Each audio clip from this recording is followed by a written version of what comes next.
Sampai sekarang nggak terpecahkan karena ternyata di sekolahku tuh setiap 3 tahun sekali pasti ada kesurupan massal. Itu ada sosok cewek bajunya putih, rambutnya panjang, terus lehernya kayak digorok gitu. Dia diem aja, cuman kayak dia tuh movementnya tuh cepet banget gitu loh. Kayak dia setiap kita ngelirik ke suatu sudut, dia tuh langsung ngikutin kemana kita gerak ya nggak gitu.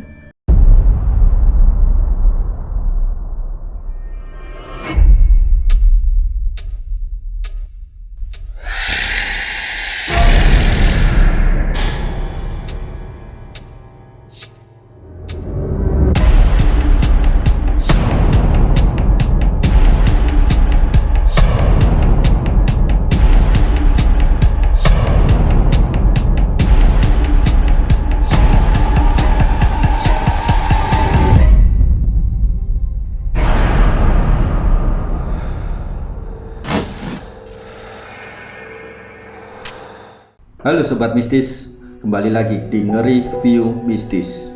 Obrolan ngeri berbau mistis.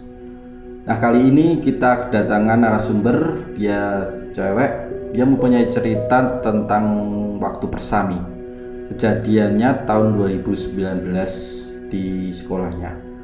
Mau tahu ceritanya seperti apa? Langsung saja kita kenalan dengan orangnya. Halo, perkenalan dulu Mbak, namanya siapa?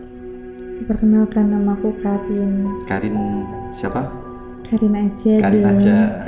Oke. Disensor nanti namanya. Oke. Kesibukannya apa Mbak sekarang? Lagi sibuk kuliah dan konten. Konten apa? OOTD, OOTD itu tentang outfit of the day. lebih di media apa? TikTok, YouTube, TikTok, Instagram. Instagram. Gede ya Mbak biasanya? Lumayan. Tak lihat tuh kayak ada Arab-Arabnya gitu. Iya, aku Jawa asli kok. Nggak ada keturunan Arab. Arab maklum. Arab maklum. Oke, ceritanya itu tentang waktu persami. Nah, kejadiannya itu kapan dan gimana awal mula ceritanya Mbak? Awal kejadiannya tuh waktu 2019 di bulan Agustus, tanggal 26 lebih tepatnya, karena itu pas ulang tahunku. Jadi pada saat itu kebetulan aku tim Delta di sekolah. Jadi tim Delta itu adalah atasnya OSIS dan bertugas untuk mengamankan acara. Jadi lebih kayak sesi Iya, keamanan. Sesi keamanan, cuman mencakup semua hal gitu. Itu apa kayak grup atau apa namanya badan ya dari sekolah itu sendiri. Itu berapa orang sebenarnya? Kurang lebih 20-an. Pas di acara itu juga 20-an? Iya, 20-an. Terus pagi itu aku dikabarin kalau tim Delta harus ke sana. Cuman aku yang masih kayak ragu, kesana nggak iya kayak gitu. Cuman nggak tahu kenapa aku punya feeling yang emang harus kesana. Nah, waktu di persami tuh awalnya kejadiannya kayak bener-bener persami biasa. Awal berjalan acaranya normal. Jam berapa? Acara sebenarnya mulai dari jam 7 malam? 7 pagi. 7 pagi. Sampai besoknya sampai jam 12. 2 hari berarti ya? 2 hari 1 malam ya? Iya, 1 hari 2 malam. 2 hari 1 malam. 2 hari 1 malam. Terus aku akhirnya ke sekolah. Itu sekitar jam 9-10-an lah.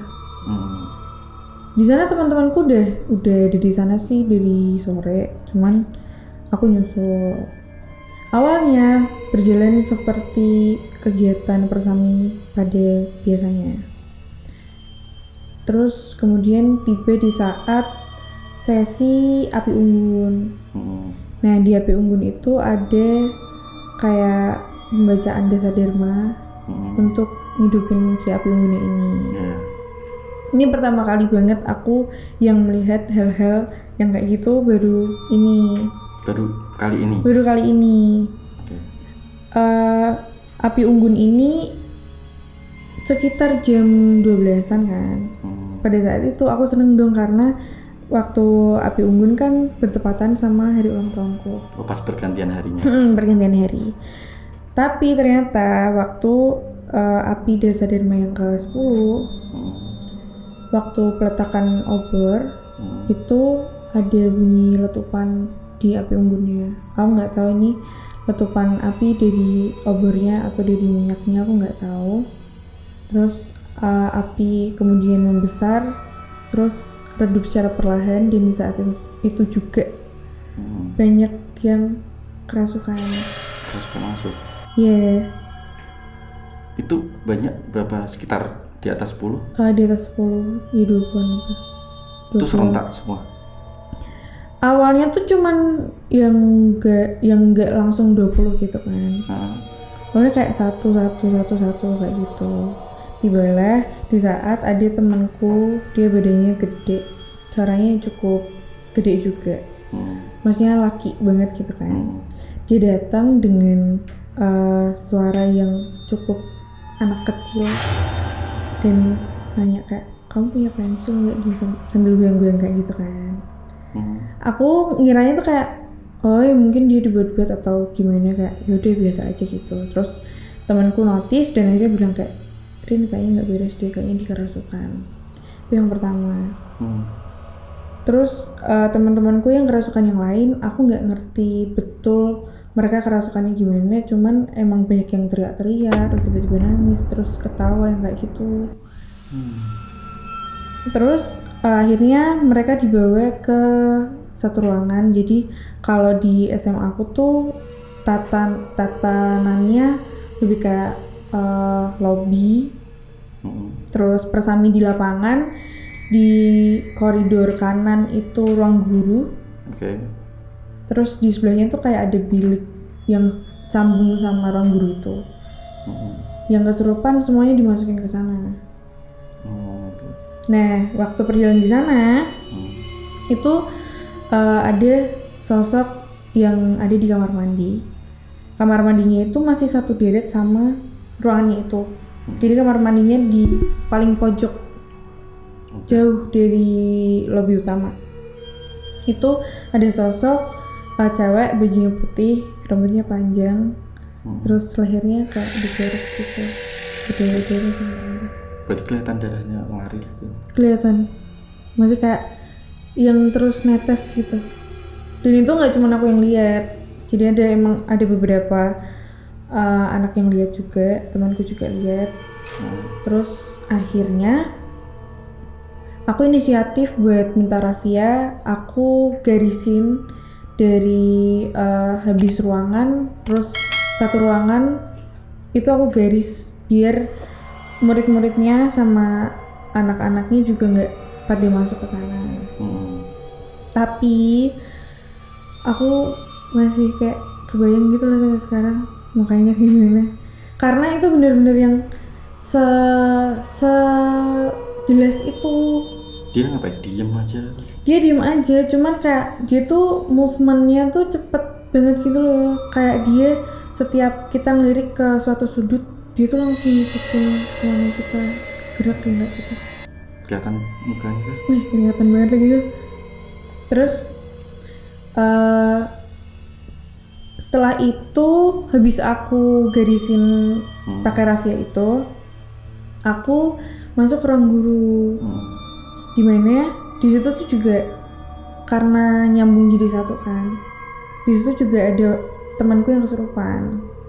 Nah, temanku yang kesurupan ini aku juga nggak tahu kenapa dia tiba-tiba nunjuk aku, terus nanya kayak, kenapa aku nggak boleh ikut? Tuh kayak pengulangan 5 kali, kenapa aku nggak boleh ikut? Tuh bener-bener yang ditunjuk, kayak creepy banget. Maksudnya kayak aku nggak tahu aku kenapa. Aku juga sempat mikir kayak, apa karena aku ulang tahun terus jadi kesurupan masal gini, yang kayak gitu, atau ini faktor dari eksternal atau dari internal, aku juga nggak tahu. Tapi sampai sekarang aku juga nggak pernah tahu jawabannya kenapa. Ini maksudnya yang kenapa aku nggak boleh ikut itu ke aku atau ke siapa, aku nggak tahu sampai sekarang. Waktu yang di ruang bilik yang di dekat ruang guru itu yang nemenin siapa? Maksudnya yang ngurusin orang kesurupan sebanyak itu? Kalau pada saat itu ada guru agama, terus ada pendeta juga sama Romo yang emang didatengin ke sana karena saking banyaknya juga. Tapi itu pengalaman pertamaku sih.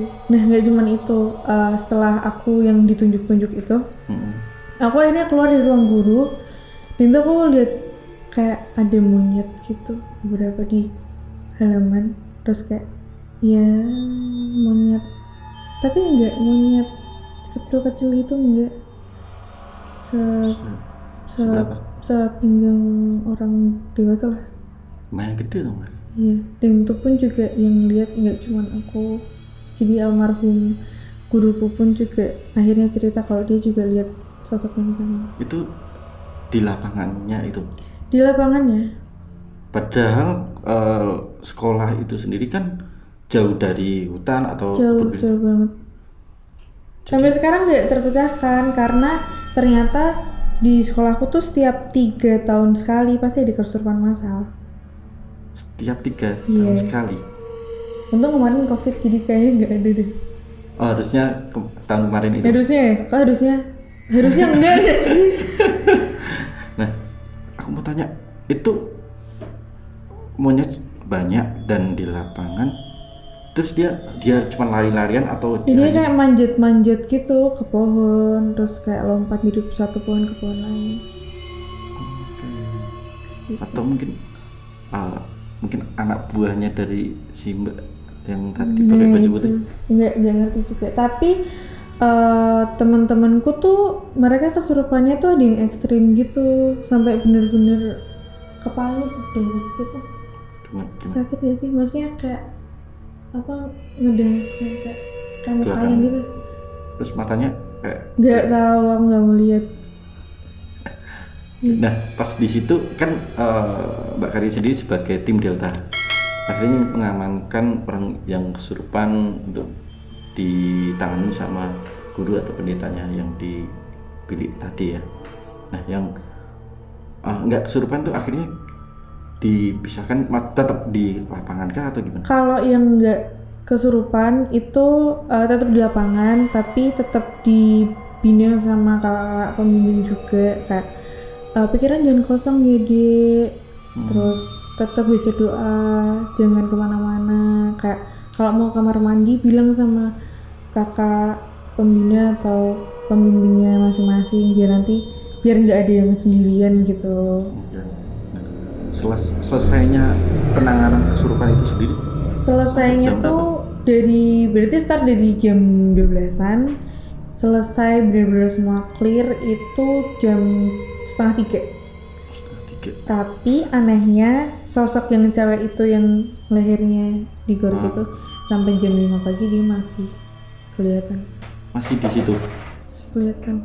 Masih tetap di situ? Oke. Nah, akhirnya Mbak Kari sendiri akhirnya ya pergi dari situ, akhirnya nggak lihat di situ, nggak lihat si cewek itu, ataupun dia pindah kemana gitu enggak? Besok paginya pun kan masih ada acara sampai jam 12 tuh. Oh masih dilanjutkan? Masih dilanjutin. Itu juga nggak ada apa-apa, kayak nggak ada yang bersedih gitu. Maksudnya setengah 3 kita kelar untuk penanganan kesurupan nih, terus habis itu ada acara lagi setengah 3 atau tidur lagi. Mungkin? Kalau tidur kan ya itu dari jam 3-nya itu akhirnya sampai jam 6-an. Itu kan biasanya yang harusnya ada renungan malamnya, itu diganti semua, disuruh tidur. Oke. Artinya acaranya pun dihentikan untuk istirahat dulu. Setelah mungkin paginya baru dimulai lagi. Oke. Tapi emang itu legend sih kalau di SMA aku. Emang banyak yang tahu, kayak pasti setiap 3 tahun sekali ada. Dan sosok yang sama itu terus banyak yang lihat juga. Iya. Dan mungkin dia punya sebutan nama atau nggak ada? Nggak mau tahu juga. Oke. Nah ada cerita lagi mungkin selain waktu di Persami?